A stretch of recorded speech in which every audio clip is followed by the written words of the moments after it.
Hey guys, welcome to the Professional Development Podcast. Today is episode number 84, and it is April 27th. We are going to shoot the shit and talk current events. But before we do that, we got Brad, myself, Rich, obviously. We got a special guest, Joe Worth. Joe, how's it going, buddy? I'm doing well. Thanks for having me. Happy to be here. Listen to the podcast all the time, so enjoy doing these when I can with buddies, and happy to be on this one. Yeah, appreciate it. So, Joe's been listening for a while. And so how did you get connected with the podcast and the mastermind events? Yep. So I know Brad, been racing for about 14 years and connected with Brad through that. Used to also be a business owner myself when I graduated college. No longer own the business, kind of partly due to COVID, but still get connected. Love being around like-minded people that own businesses or just want to grow themselves. And Brad told me about the podcast and been listening ever since. Sweet. So I guess the question I have to ask is, who's a better racer? Probably Brad, most definitely. Can you cut that, Rich? I could be wrong. I think he might still hold the all-time win list for the midgets for Power I. Brad, can you confirm? That is correct. So Yeah, not to, This is not where I wanted expand this to his go. my own ego in his horn or head, anything, but he is quite talented. Not where I wanted this conversation to go. Okay, well, let's jump into current events topics. Brad, I know you got a lot to talk about. Actually, so I was a little disconnected from the last week because I was on vacation. But so I always ask my wife, I'm like, hey, what's the hot topic? What's going on this week? Yep. And what it seems like, well, okay, first of all, Elon Musk officially gets to buy Twitter. So that'll be out there. We talk about that. But then like the one that is also popular with like people less business minded would have to be this Johnny Depp trial. Amber Heard, yeah. Johnny Depp, So defamation.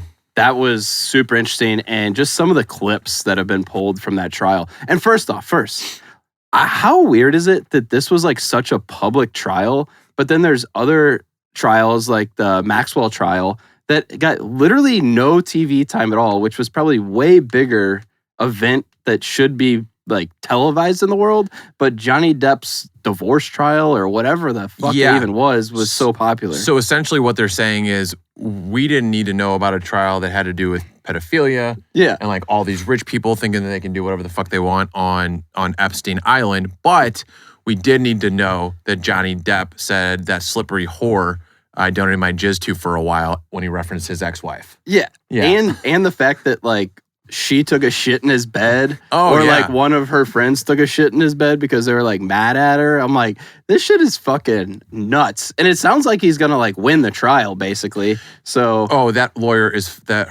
is fucking up big time. They cut the clip from Liar Liar, because he literally objected to his own like question. He had a question that he asked.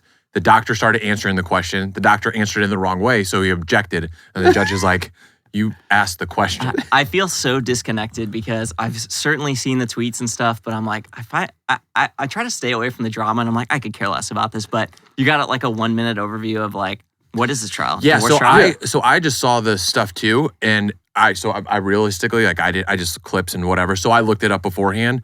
So basically, Heard wrote, so they got divorced, right? And then she tried basically in court saying that like she abused him physically, verbally, all this other stuff.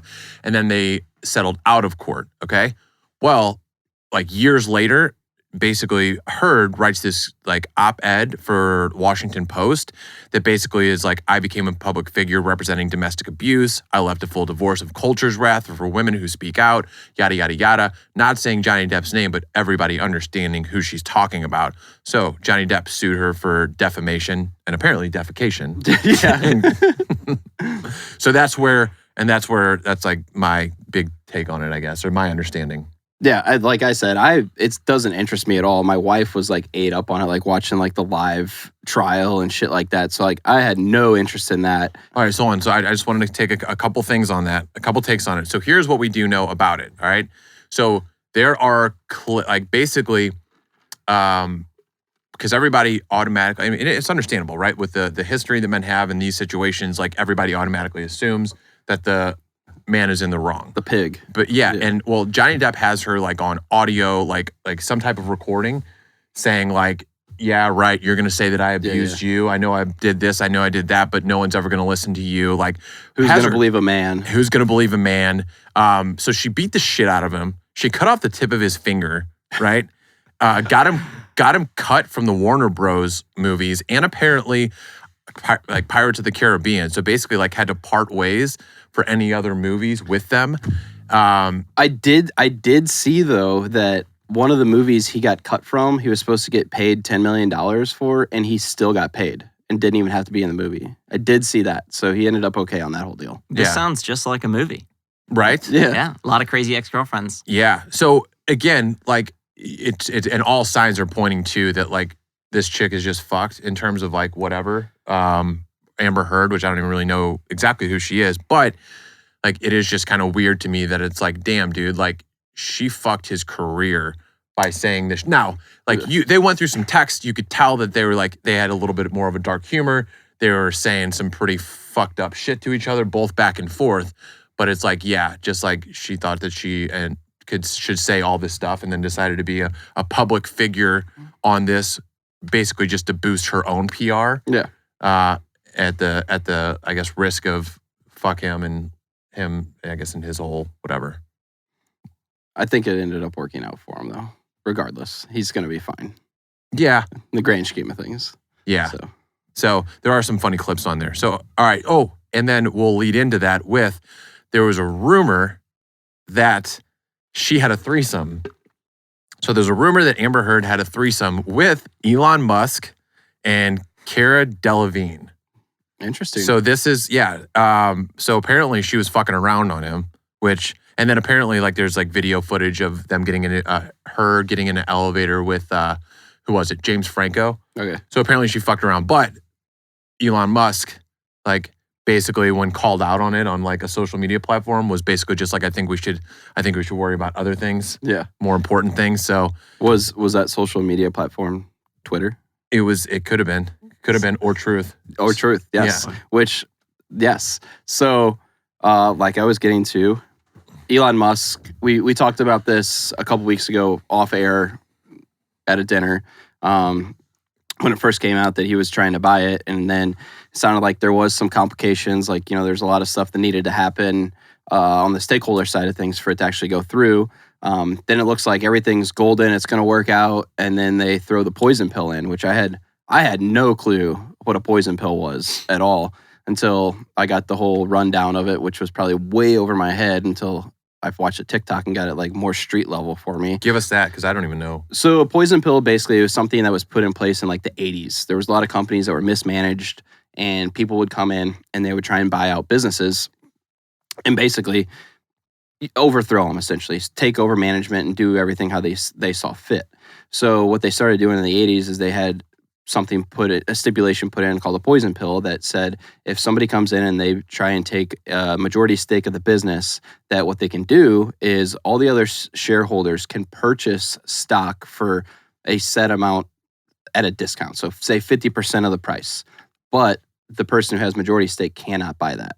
So basically what they were going to do if the poison pill would have happened is all the other shareholders would have bought enough that would have diluted Elon down to where he wasn't a majority shareholder anymore. He basically would have lost half of his investment instantly for the 9%, which it's kind of like a catch-22 though, like, because that's going to hurt all the stock price in general because you're diluting the stock. And when he's offering over market value for the company, so most people are sitting there saying, hey, we're going to make a lot of money off this. Maybe we should sell to him. Yeah, and it's going to dilute everybody's price besides the big buyers. Yes, exactly. Yeah. So the only person that dilutes is the majority shareholder. Everybody else is going to gain more stock, but it just makes it to where the price is going to be lower essentially. Okay. So Elon could have not purchased any more stock. He would have been stuck at his like 9.3, I think it was. Yeah, but what I'm saying is, it just make sure this makes sense, is like, yes, like, so basically everybody could be like, hey, you could buy more. Yeah. We'll open up more so you can buy more. Well, there's obviously super rich people, which a lot of that is, like, will buy up a lot, but some people aren't going to buy as much. Yes, it would have hurted your everyday buyer, basically. Yeah. So, and And then I was on vacation, and then I hear like, Dan sent a text saying, hey, the shareholders met on a Sunday to say that they're going to do this. And basically what the fight was about the entire time was this free speech deal, really. It was who wanted to be able to, like, these people who are in charge didn't want free speech to really be, like, they still wanted to keep the censorship that was there. That was kind of the battle. Was it the money or the free speech that you wanted? And I guess basically money ended up winning that deal. And what I thought was also interesting, you mentioned it, is so Donald Trump came out with his social media platform called Truth.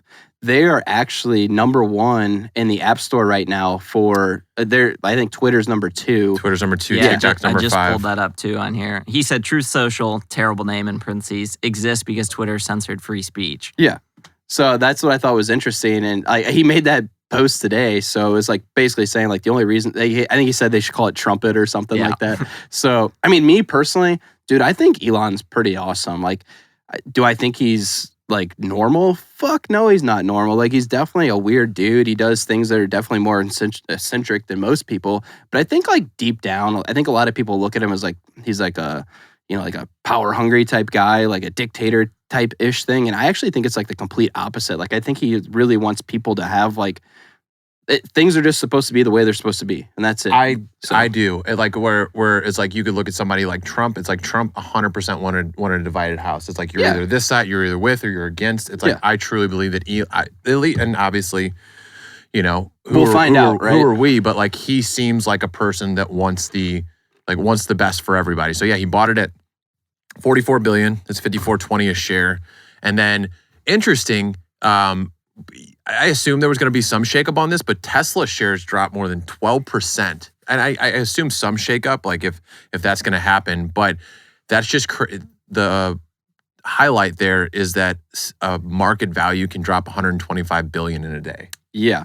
And what's also interesting that you mentioned the Tesla stock is their earnings report came out for Q1, and they were more profitable than GM with less operating cost. Yeah. Which I thought was pretty interesting, which we bailed out GM already. And here's Tesla basically, like their earnings were better than what they expected and their price still went down. And I think that's all basically due to this whole censorship fight or him buying Twitter, which you think it would have actually went the opposite way. Like, I thought his stock would have gone up on almost all his businesses. So, do we know when the deal is going to be finalized? No, I'm trying to look that. So they say basically, I think it takes about 6 months for it to get completed. So it will take a little bit. There is like, did you guys hear about this? Like, the breakup fee, they're calling it. Like, if one of them decides to pull out. So basically, the investors. Yeah, if the investors decide to pull, like now it's kind of like putting escrow in on a house, right? It's basically like saying like this is like me committing, and if I don't commit, like you get this money still. Yeah. On each side, it's $1 billion. So like basically, it's like if their board decides to back out or tries to kill the deal, Elon gets $1 billion, and if Elon fucks it up, that's nothing then. Right. And I feel at this point, if they try to kill the deal, their stock price is only going to dip even more. Oh, for sure. Yeah. Yeah. Something that I also saw, like since we're talking about like buying companies out, is so this was the largest purchase of like a platform like this. So I think the next largest purchase was Slack, which was like $28 billion. But if you look all the way back into the past, I think Instagram was bought for $1 billion. Is that right? Yeah. And I think YouTube was $1 billion as well. So like to put in perspective of like what those two businesses are probably generating. I think YouTube makes like $1 billion in revenue a day right now. So to put in perspective, like Elon must see something here for the future of Twitter, which I don't know what it is, because a lot of people that I know don't even use Twitter. Well, I use Twitter all the time. I don't know about that, because I think he had mentioned maybe in a tweet or an interview that he wasn't as concerned with economics, that he wanted the platform to use it to distribute free speech in the correct way. I'm pretty sure he mentioned that he wasn't. Yeah. I wouldn't say he cared less, but he wasn't concerned with economics of it. That's interesting, for sure. Which is, I think, in the best interest of the people. For sure. I just watched, I don't know when it came out, but they just had a SpaceX documentary on Netflix, and I just watched it this week, and Elon's featured in the majority of it. So it's pretty neat to learn about Elon outside of what you see online. And, I believe that what he's doing is the right move, and it's going to impact people. And there's people that came out, gave stamp of approval. Like even, wasn't a full-fledged stamp of approval. Even fucking Jeff Bezos. Oh, really? Was just kind of like, yeah, I forgot the exact quote or whatever, but they're basically like intergalactic rivals. Yeah, right? They don't like each other that fighting, much right now. They're fighting on Earth and in space, right? And he kind of gave his Jack Dorsey gave his approval, and people are surprised by that because he's like the founder or whatever. But everybody at Twitter already hated fucking Jack Dorsey. Yeah. To me, that's like a PR thing of like, all right, everybody at Twitter hates me because I had no idea how to run a company. Everybody said I was a shitty manager. And so now he's like, well, I might as well try to win over some people on the other side. So I have a theory on this whole Jack Dorsey thing because he gave up his role, like a year ago, I think, as CEO. He stepped off the board. It was a while ago. Was it more than that? Yeah, it was. I was going to say it was less than that, I thought. Yeah, it's not. I thought it was like 6 months or so. It wasn't that long ago. So I think, my theory here is Jack Dorsey used to always preach like the free speech, no censorship. Like that's what this platform is for. And 2008. 2008, he gave up. Jack Dorsey was forced to step down as CEO back in 2008. I think he came back, though. Something just happened. I think he completely removed himself from the company. So because I feel like it was like a year ago, something happened there. And I think he basically just kind of got diluted out of his own company where he lost the power of what he really wanted out of the company. And I think he eventually just said, peace, I'm out. And then something like this happened. And he was like, this is what I really wanted the platform to be. I think he got lost in the fucking motions for a while, and he couldn't do what he wanted to do because he didn't have that power anymore. It was May. He stepped down from the board. Okay. So he had to step off of the he basically stepped down as CEO in 2008. Okay. So do you think Trump is coming back?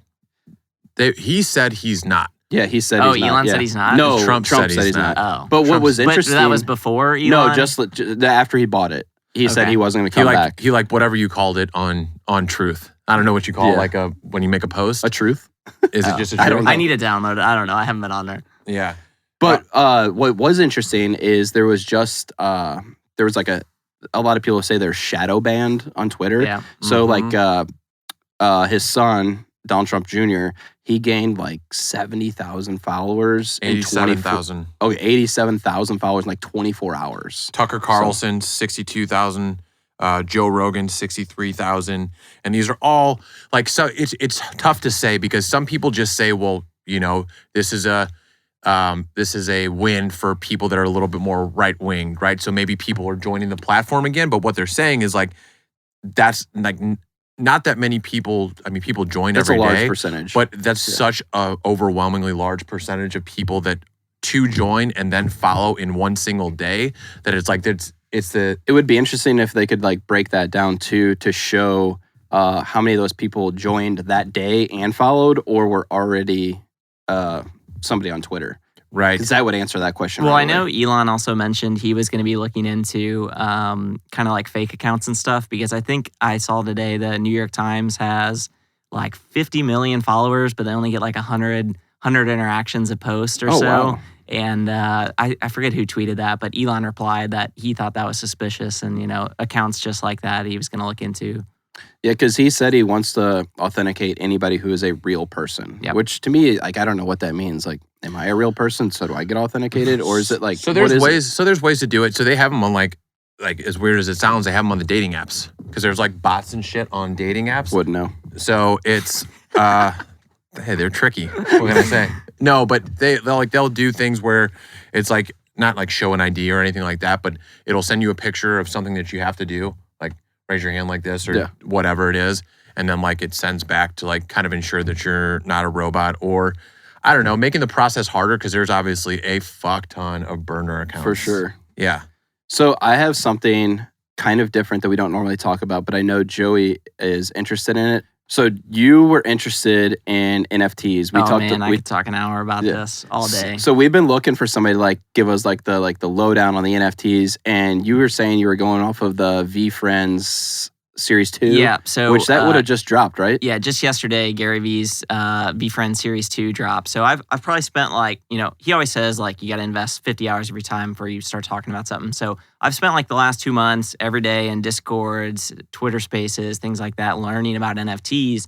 And so now I'm finally at a point where I still have a whole lot to learn, but I'm knowledgeable enough to invest in it now. And so he just released a new project, which I got one of his NFTs. And he has a couple out there, but man, I really think, I know a lot of people see the headlines and like NFTs are risky for sure. And there's a lot of projects that people are in it for the money and that's it. But one thing, Gary always says is you got to believe in the jockey, not the horse. And so I really believe my investment in his NFTs is safer than, it's going to get a quicker return on investment and a little safer in some cases than the stock market, just because I believe he's putting the emphasis and focus on it. Talking about Gary Vee? Yeah. Yeah. Yeah. I mean, so he just released a project yesterday, came out with 55,000 NFTs with a high demand. And so I minted one, which is basically you are the first one to own one. And the base price was $1,000. And now they're basically the floor is right around an ETH. So already in a day, I've made $2,000. Some characters are already up to 10 ETH, which is $30,000. That would have been nice. So it's really awesome. He's throwing a big NFT conference in May. I'm still hoping to snag a ticket to that. But NFTs are really awesome. I think if you want to invest in it, you got to spend a lot of time and you got to be really careful about what project you're in. But man, I think it's the way of the future. Okay, so that I was going to ask that. So it's like it's one thing. It's like you're like, hey, like first off, that's the way to do it. Like tell people invest time, learn before you start doing stuff like that. But because I know nothing about it. But I thought it was incredibly bold and basically Gary Vee like staking his whole reputation and career when he was just like, companies like back in the day, companies like the Wall Street Journal and this and that, and the New York Times says the internet was a fad. How did that work out? So comparing NFTs to the internet, obviously you're talking about investments as opposed to a way of communication that's going to change the entire world, but that's pretty bold. It's really different. I mean, last year when he came out with his first series, I was really skeptical and I'm like, I'm not going to do it. And I'm kicking myself because those sold right around 1 ETH, which was anywhere from 2,000 to 4,000. And they are at a minimum of about 40 to 100,000 now. So in 1 year, if you really dedicated time and understood it, you can make a lot of money. But, the community is great out there. People are willing to teach you. And honestly, more companies and more influencers are going to start moving towards NFTs because there's a lot of things you can do with them. It's not just you see this silly picture. I could care less about the picture, but there's utility behind it and contracts. And I think in the last year we saw a lot of people push towards NFTs, and I think you're going to see the same thing year over year. As we move forward. So I'm trying to get the first mover advantage towards it because I know it's going to be around and I believe in it. So that's what I've been spending my time in. Nice. Okay. So we'll wrap it up there. I think that's probably right about 22 minutes anyway. We appreciate you guys listening. Joe's actually going to be on the next one with us as well. So stay tuned. Follow us on Instagram. Subscribe on every major platform that we have. That's right. Leave us a review. If you guys ever have any questions, probably you can hit us through email, but most likely Instagram is going to be the best one for that. So we appreciate you guys listening, and we will see you next time. See ya. Deuces.